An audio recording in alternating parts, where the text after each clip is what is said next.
Hello everyone and welcome back to Shining Song Starnova with me, Zwei. I just realized I'm a silly man. I had recorded the first few episodes since I had returned recording the series in full screen mode for the game, I believe, and I realized that I had, I think it's the past two episodes. I hope it's just the last two episodes. I'd had OBS kind of zoomed in for the wrong aspect ratio. So though you could see all the dialogue and everything, it was partially zoomed in a little bit on the frame. And I didn't realize it until just a second ago. Whoops! I mean, it's still legible, but that was pretty derpy of me. So, apologies for that. Though at this point, you've probably already seen 2 days worth of videos like that. Whoops, my bad. Alright, anyway, last time we finally had Mika starring in well, not starring necessarily, she had a cameo in an anime role, which was a parody of the Sun Rider series, Magical Girl Mirai, and that was amusing. So, Mika's, she's growing more into her role, is basically what we're going through here.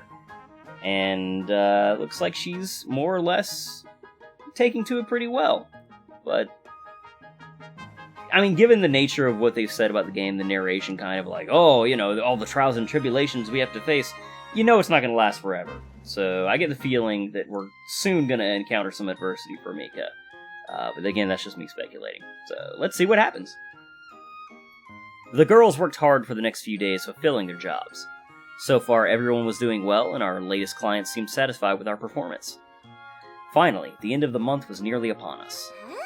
It's almost Halloween, eh? You guys gonna do anything fun? I don't really do anything for Halloween. Me either. I didn't even know anything about this Halloween thing till I moved out of the countryside. Pretty much.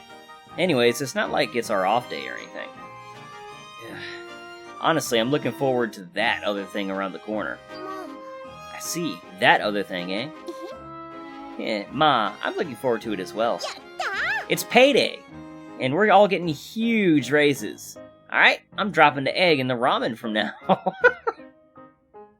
Do you guys have any plans for how you're going to spend it? Ma. I'm just glad I don't have to worry about getting evicted anymore. It's been a long path, but maybe I'll finally be able to pay the rent properly from now on. The power won't be cut off anymore, and I won't be showering in the cold water. Yeah. Maybe this will finally be the end of Mariah's flashback mode. Yeah, honestly, I can't fucking wait to buy some new clothes. I've been wearing this look for an entire year now. I can't believe it. Fuck, ever since my compensated dating scheme went under, I haven't been able to buy new underwear. This was way too much information. Hello, girls, can't you notice your producer sitting in on this entire conversation in front of his computer, awkwardly trying to work? I could use some new clothes, too. We've all been working hard, eh? I know. Why don't we all take a trip to Harajuku over the weekend, then? It sounds like all of us need to buy new clothes anyway, and it'll be a refreshing change of pace to all go out and have fun again. Sounds like it. I'm all for it. Alright, sounds like an idea. Yahoo! Let's go! Honestly, I haven't been there yet since ever coming here. Well, even more reason for us all to go together, right? Ma, I guess I could go and show you all the best shops. Harajuku is basically my town, Yeah, we get you. There's been a Gothic Lolita boutique I've wanted to visit at Harajuku as well. In fact, they said you'd get VIP treatment there. Very well then, let's make it a team outing. What about producer-san? I'll pass. I'm buried with work right now. Not to mention, as a salaryman, I had long lost any interest in going clothes shopping with 7 fashion-conscious girls. In fact, that sort of thing seemed rather high on my no-no list at this stage in my life. You girls can have fun without me. I figured you'd say something like that. It's not like Producer-san would even enjoy shopping for women's clothes. Alright, let's go.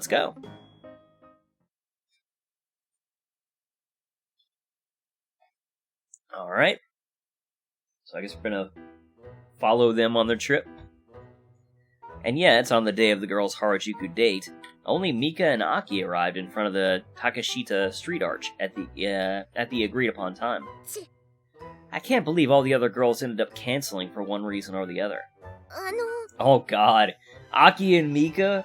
It's like the most awkward duo, man. Herp a derp. To think Nimue would end up going to Sendai with her brother, and Natan ended up deciding to pay her folks a visit in the countryside too.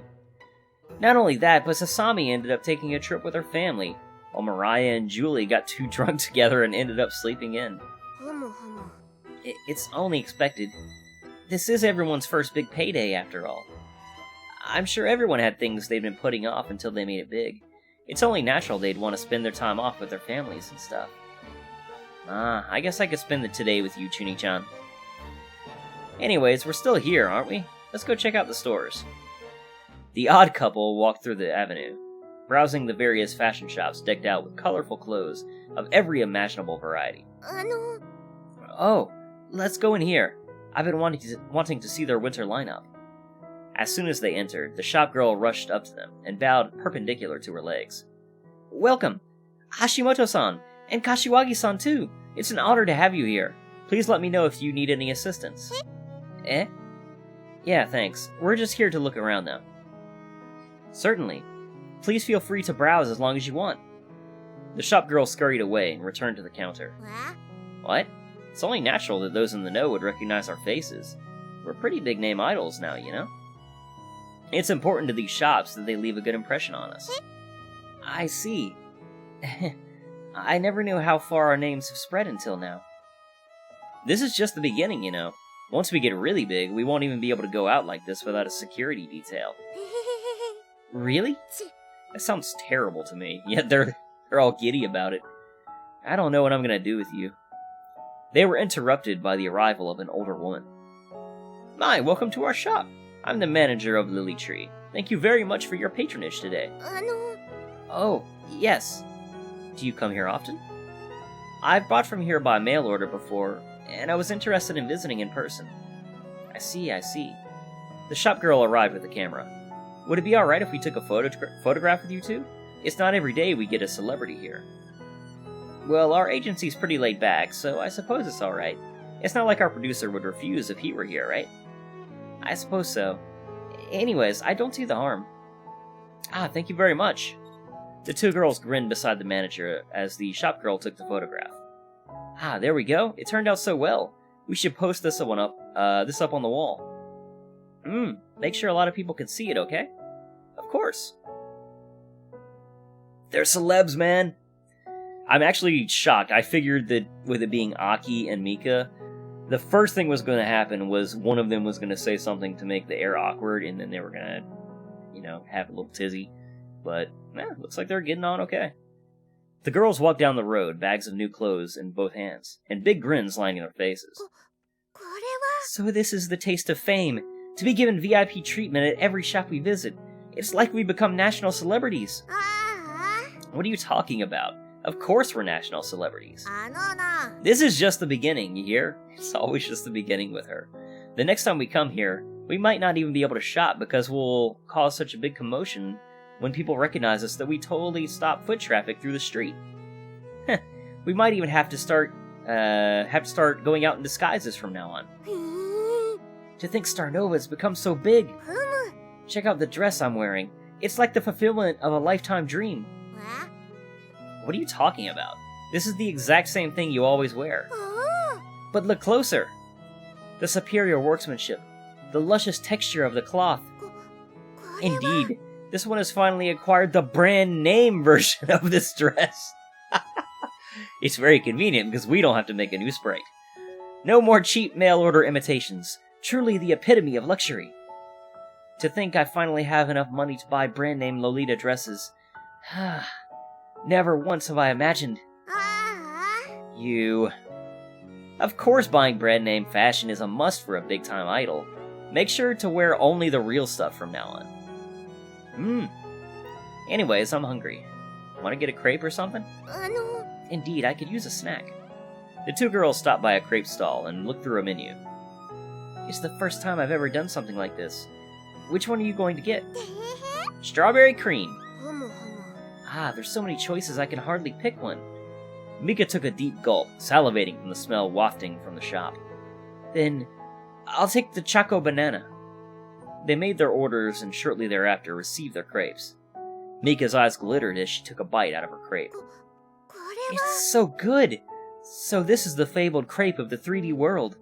To think I'd been missing out on such pleasures all this time. Oh, I'm so glad we're doing Mika's route. She's so silly. No wonder crepe items restore so much HP in RPGs. Surely they're magical items. ああ。 I can't believe you. You really are a shut-in, aren't you? へへへへ。 Well, maybe the outside world isn't too bad after all. Really?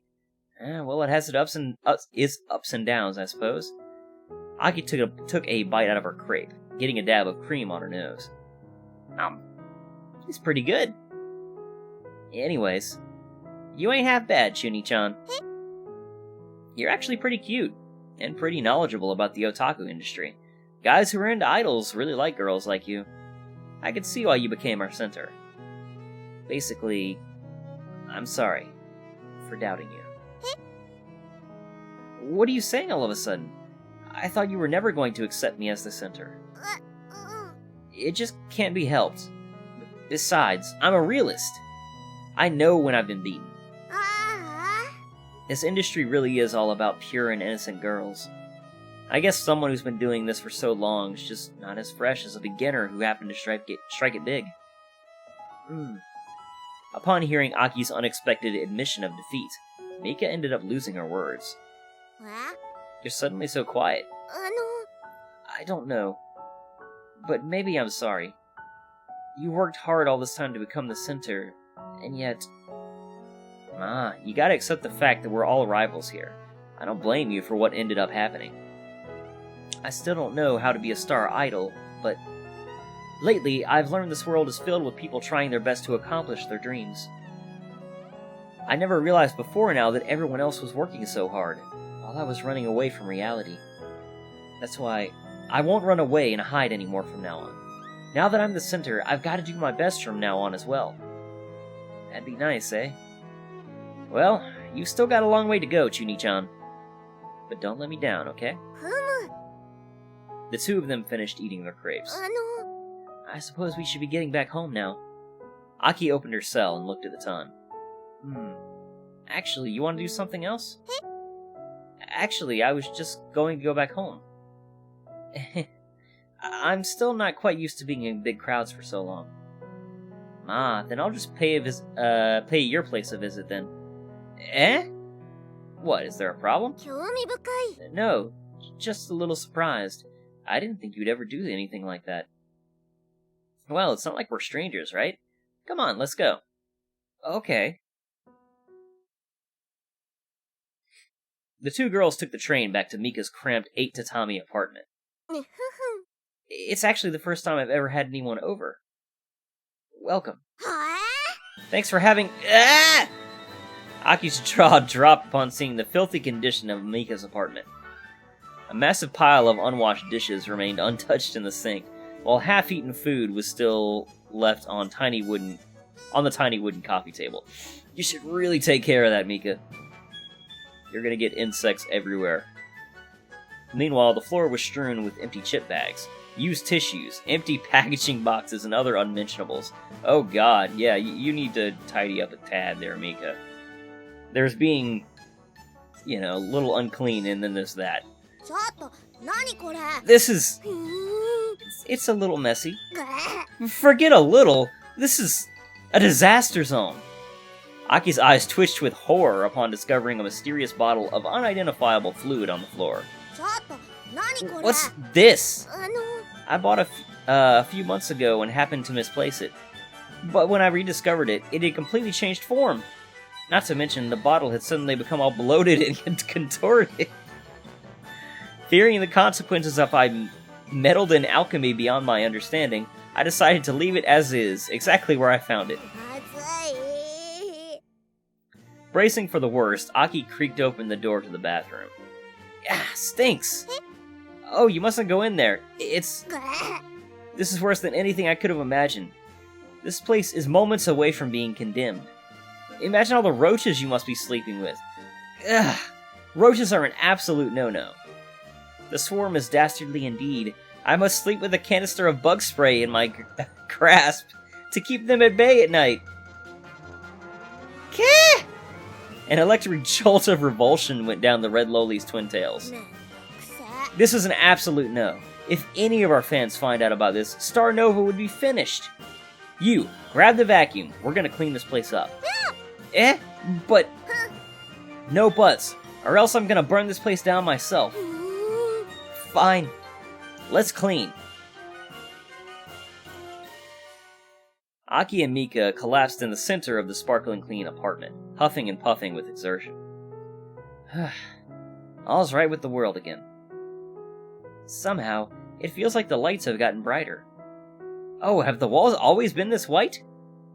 It's because all the dust was darkening the room. まったく Seriously, I don't know how you stayed alive for this long.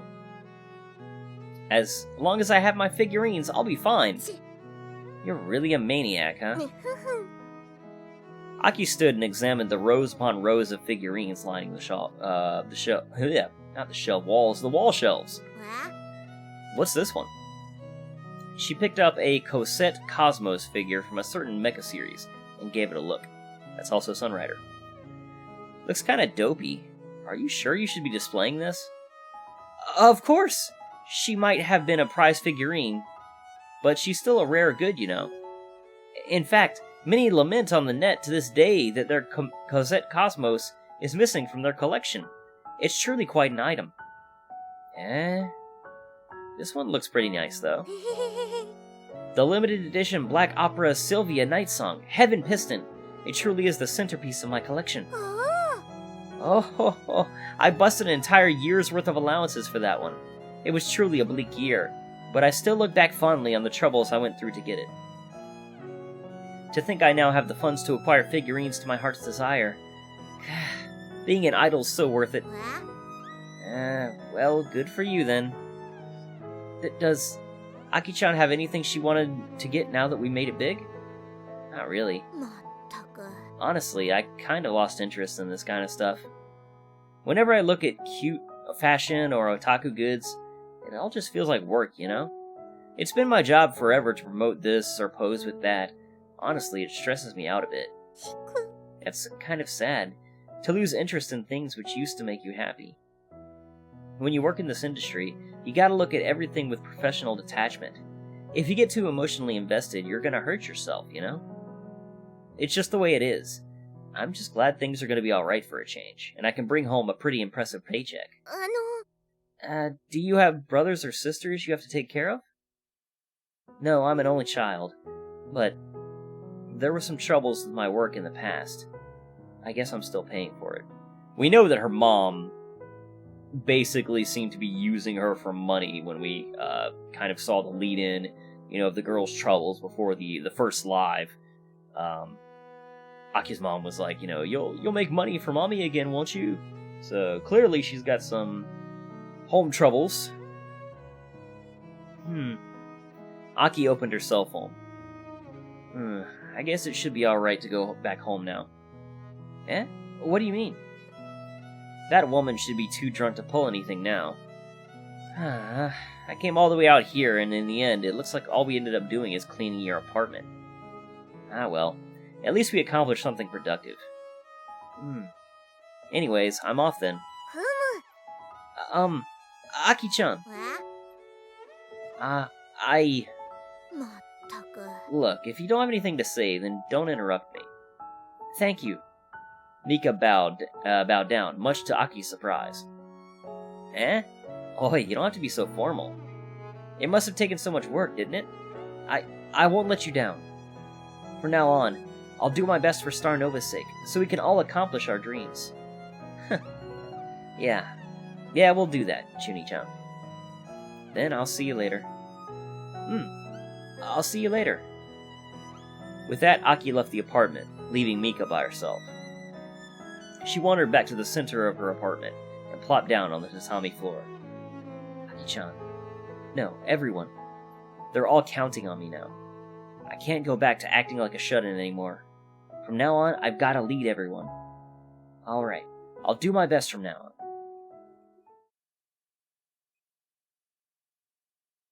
on. Alright. That was a good scene. I like that. Mika stood behind me, her hands gripping the backrest of my chair, as I spoke with my contact at Voltanis Productions.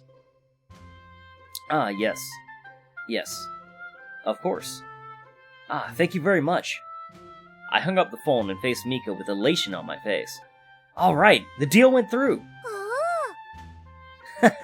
And here's the best part. I can finally tell you what you'll be working in.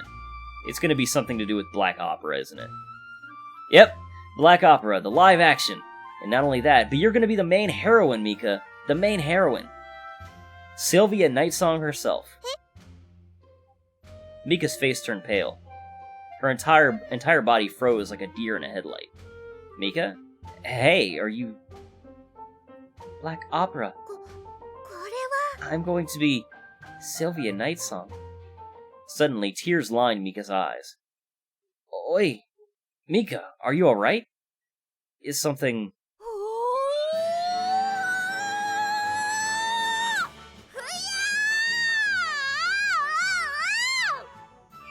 Mika spun my chair around and buried her face into my chest.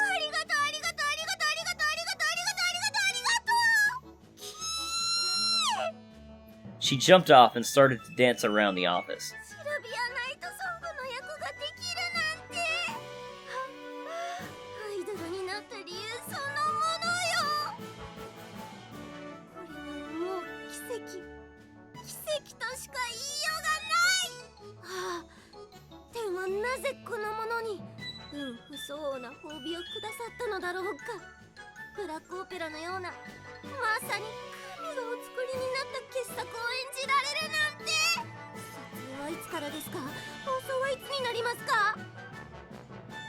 They're actually a bit crunched for time because the other girl they'd hired for the role ended up dropping out at the last second.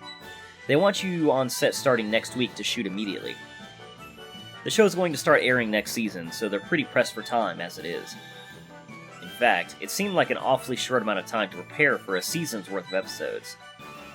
Maybe they'd already done a lot of the work beforehand? Probably not. Whatever the circumstances, Mika looked positively overjoyed at having landed this role. I can't wait! This is going to be big! This is going to be incredible! This is going to be Black Opera! Just then, the other girls arrived for work as well. Eh? What's all the commotion about? Did something good happen? You're not going to believe this, but I'm going to be playing Sylvia Nightsong in the upcoming Black Opera live action. Black Opera? What's that? Dunno. Only the greatest manga series of the decade. The recipient of an award winning 50-episode anime adaptation, not to mention 3 OVAs, and 3 more spin-off manga and a light novel. The national phenomenon. Surely everyone must know of it. No. I can't say I ever have. I guess I don't really know much about that kind of stuff. I think one of my younger brothers might be a fan, actually. He's in high school now. I guess I know of it, at least from a commercial standpoint anyways. It's one of those series that appeals to chunibyos, and so I guess you could say it's pretty popular. In fact, I've seen a lot of girls cosplaying the characters from it at Kamima. Surely this will help us become more popular. Well, if you say so. Mika continued prancing around the office, floating in Cloud 9. To think this day has come! This must be a dream! Something's really wrong with her. Seriously. Alright everyone, it's going to be another busy day, so let's all get to work. Okay.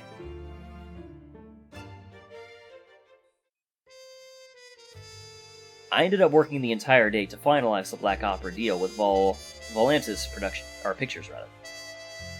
While I was glad to see Mika overjoyed with the role, that didn't mean the job was going to go well. Indeed, this was the precise moment when everything could go wrong. Having been a part of this industry for a while, I knew that big projects like this always involved a certain element of risk. While television shows may simply be entertaining to the average consumer, the reality was that they were unbelievably complicated affairs involving the commitment of millions of yen and hundreds of individuals.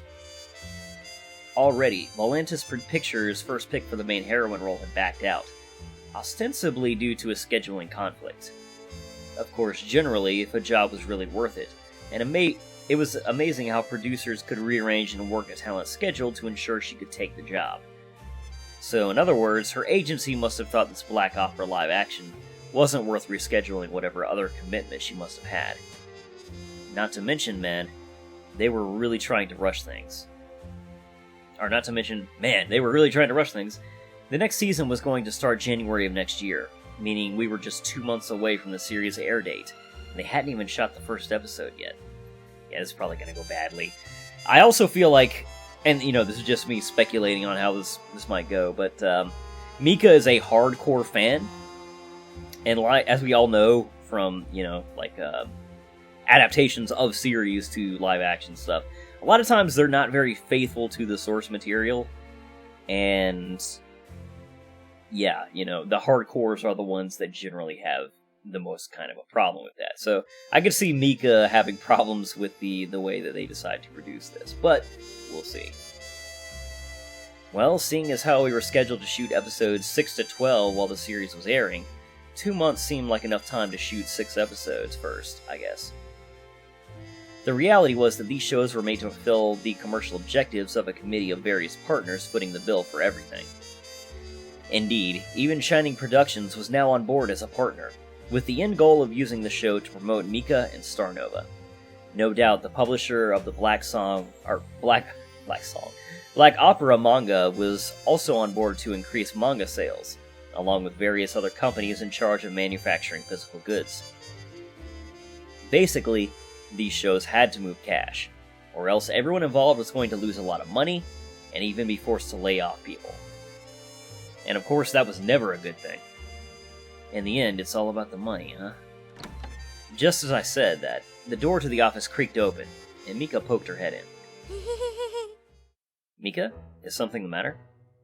Mika scurried into the office, hiding something behind her. Producer-san, I'm all done with my jobs for the day. Ah, good job. Are you gonna head home then? I was actually wondering, since we're going to be working on this together... Mika revealed what she was holding behind her, a Black Opera anime box set. Producer-san, we should watch this together. I see. Researching the source material, huh? Indeed. Mika did have a point. Since I was going to be involved with the Black Opera show, I should get a feel for what the source material involved. On the other hand, I had so much other work to do.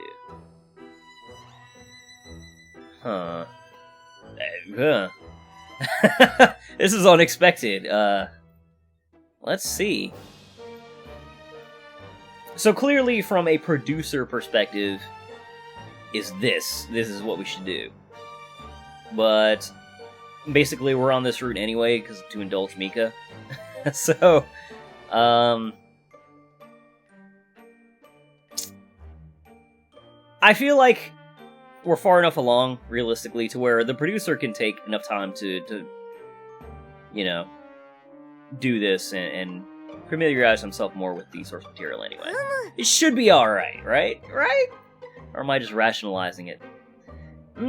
It's truly great. You won't regret it, producer-san. I'm just doing my due diligence to the company. I'll watch it regardless of its quality. Mika scrambled over to the DVD player and inserted the first disc. Then, prepare yourself for the Black Song! The OP for the anime began, featuring edgy visuals of edgy girls battling equally edgy-looking monsters. In fact, you could say the anime was edgy enough to cut diamonds. So the anime's OP song was performed by Gala Final. They really went all out and hired the best of the best, eh? Truly the best. From the OP, it appeared that Sylvia Nightsong fought a vampire guy, and that 4 other girls wielding enormous pieces of weaponry even, were involved. The show began, depicting a lone boy running away from dark wolf-like creatures. Was he going to be the main protagonist? After all, the anime like this always featured a high school-age boy suddenly finding himself surrounded with a harem of girls. The boy ran into a dead end, and was about to be devoured by the beasts. when suddenly he was rescued by a swordswoman at the last moment. Excuse me. Honestly, this swordswoman reminded me a lot of a certain servant in that long-running visual novel franchise, Saber! But I guess this level of mimicry was just standard practice. After slaying the beasts, the swordswoman explained to the boy that they were minions of the Black Witch, who had come to take over the city. Of course, the boy now vowed to work together with the swordswoman to vanquish the witch. Well, I guess this sort of story was pretty standard for the genre. One moment.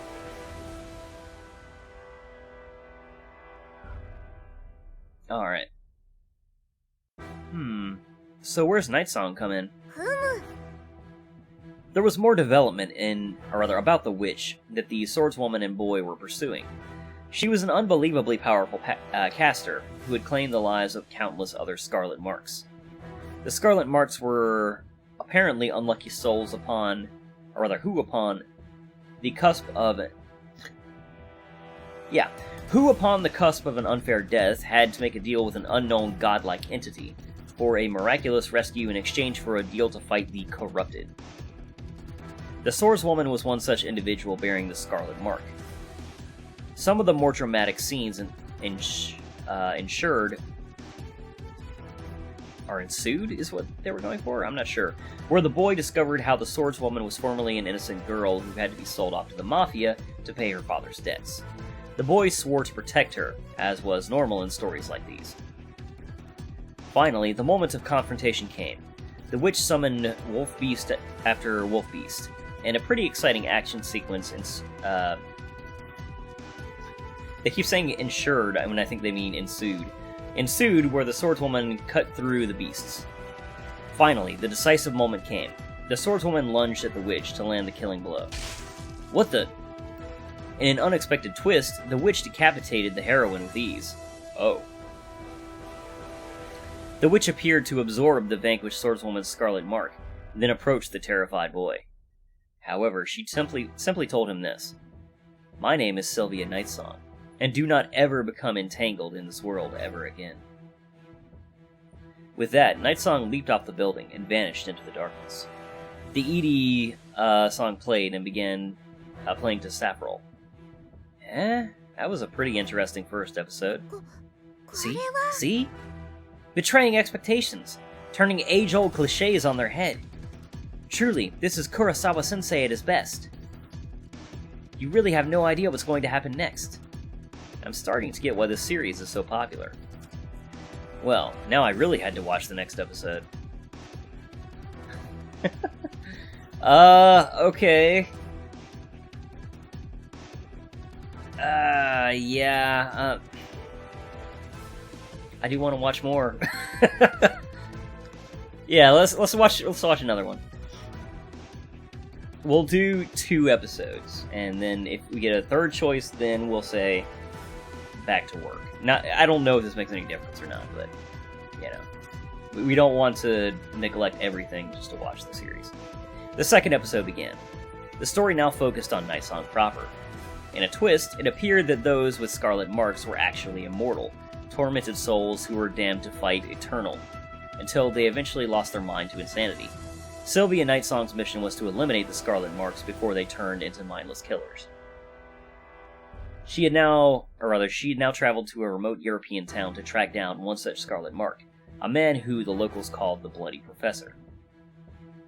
After speaking with the locals, Nightsong managed to track the professor to an abandoned ruined castle. Various gory scenes ensued, where Nightsong discovered that the professor had been kidnapping and dismembering young townswomen. Finally, Nightsong confronted the professor in another well-animated battle.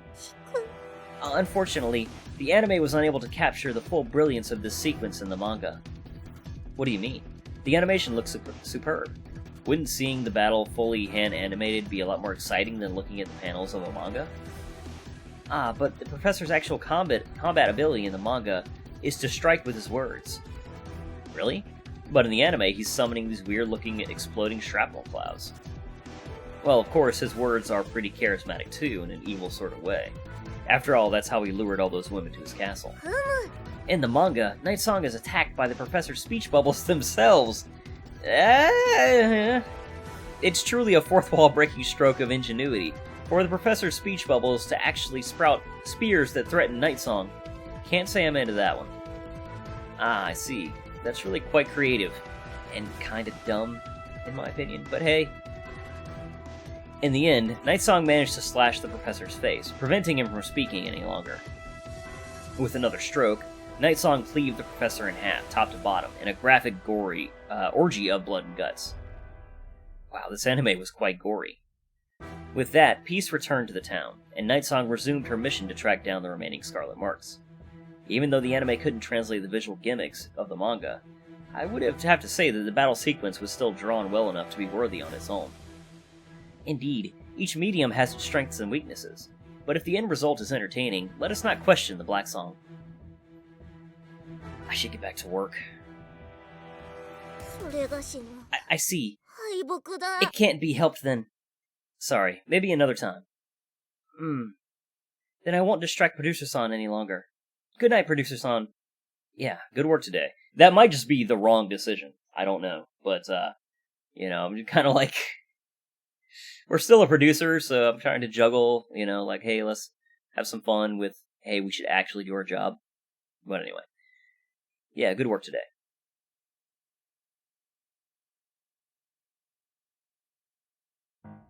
The next week, Mika and I arrived on the set of Black Opera, the live action.